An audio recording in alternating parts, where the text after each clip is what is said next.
MDH biryani મસાલા, પારંપરિક બિરયાનીનો અસલી સ્વાદ. असली मसाले सच MDH. Welcome back. સુરતના ઉધના વિસ્તારમાં કેમિકલ માફિયાઓ બેફામ બન્યા છે. ડ્રેનેજ લાઇનમાંથી ફરી બહાર નીકળ્યું કેમિકલયુક્ત પાણી. વાદળી રંગનું પાણી સમગ્ર વિસ્તારમાં ફરી વળતા લોકોને હાલાકી પડી રહી છે. વાહન ચાલકો કેમિકલયુક્ત પાણીમાંથી પસાર થવા મજબૂર બન્યા છે. મનપા અને જીપીસીબી સામે સ્થાનિકોમાં ભારે રોષ જોવા મળી રહ્યો છે.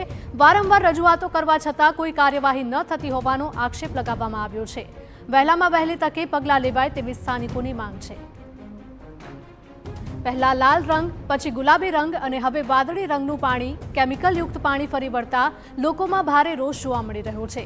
સ્થાનિકોનો આરોપ છે કે એકવાર નહીં પરંતુ 10 વાર રજૂઆત કરવા છતાં કોઈ નિરાકરણ નથી આવતું.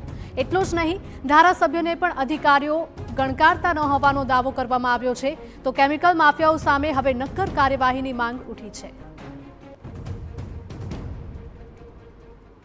આરોગ્ય માટે બહુ ગંભીર બાબત છે, પણ કોઈ એક્શન લેવામાં આવતા નથી કોર્પોરેશન તરફથી.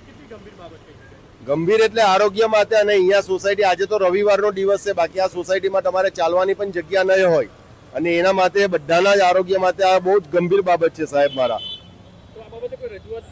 રજૂઆત ઘણી વખત અમારા સોસાયટીના સલીમભાઈએ કોર્પોરેશનમાં કરી છે, પણ કોર્પોરેશન આ બાબતે આંખ આડા કાન કરી રહ્યું છે.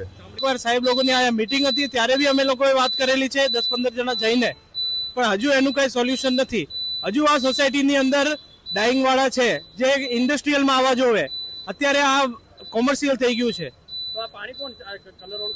કલર વાળા પાણી આમાં 3-4 જણા છે હજુ સોસાયટીમાં, એને જરાક ઇન્ડસ્ટ્રીયલમાં ટ્રાન્સફર કરવામાં આવે એવી અમારી રજૂઆત છે.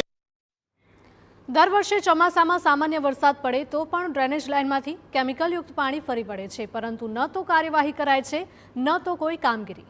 પરિણામે કેમિકલ માફિયાઓ બેફામ બન્યા છે અને સ્થાનિકોના આરોગ્ય પર પણ જોખમ ઊભું થયું છે.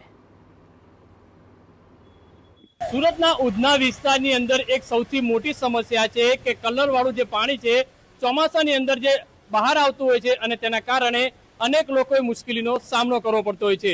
ત્યારે ઉધના મેઇન રોડ ઉપર આવેલી હરી ઈચ્છા ઇન્ડસ્ટ્રીના આ દ્રશ્યો તમને જે બતાવી રહ્યા છે કે વહેલી સવારે જે ધોધમાર જે વરસાદ વરસ્યો અને ત્યારે જે કલર વાળું જે પાણી છે તે બેક માર્યું છે અને તેના કારણે અનેક લોકો મુશ્કેલીમાં મુકાયા છે. અત્યારે જે રીતે દ્રશ્યો જોઈ શકાય છે કે ગ્રીન કલરનું જે પાણી છે તમને સ્પષ્ટપણે જોવા મળી રહ્યું છે કે આ પાણી જે છે તે પાણીની અંદર કલર જે ભેળવાયો હોય તે રીતના દ્રશ્યો છે તે સામે આવ્યા છે.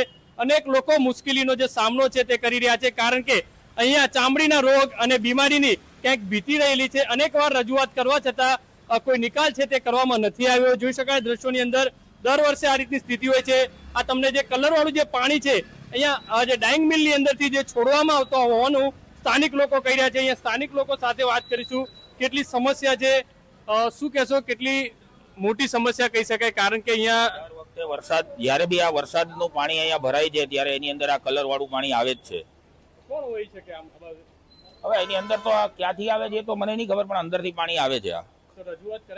આ રજૂઆત તો કરવી જ પડે ને ભાઈ. કેમિકલ વાળું પાણી આવે છે, આ પાણીની અંદરથી ચાલીને જઈએ તો આની અંદર ચામડીના રોગ આ તે બધું વધારે ફેલાવો થાય છે. એટલે આ તકલીફ તો છે જ, અને આ સમસ્યા વરસાદ આવે ત્યારે કાયમીને માટે આ સમસ્યા ઊભી રહે છે. બીમારીની સ્થિતિ ખરી જ ને સાહેબ. આની અંદર જો આ પાણી તમે બી જોઈ શકો છો, આ પાણીની અંદર ચાલો એટલે પગની અંદર કોઈ તકલીફ આ તે ચામડીને આ રોગોની તકલીફ થાય જ છે. સમસ્યા દ્રશ્યોની અંદર જોઈ શકાય છે કે આ પાણી છે જે જોવા મળી રહ્યું છે કલર વાળું જે પાણી છે તેના કારણે આ રીતની સ્થિતિ ક્યાંક ને ક્યાંક ઊભી થાય છે.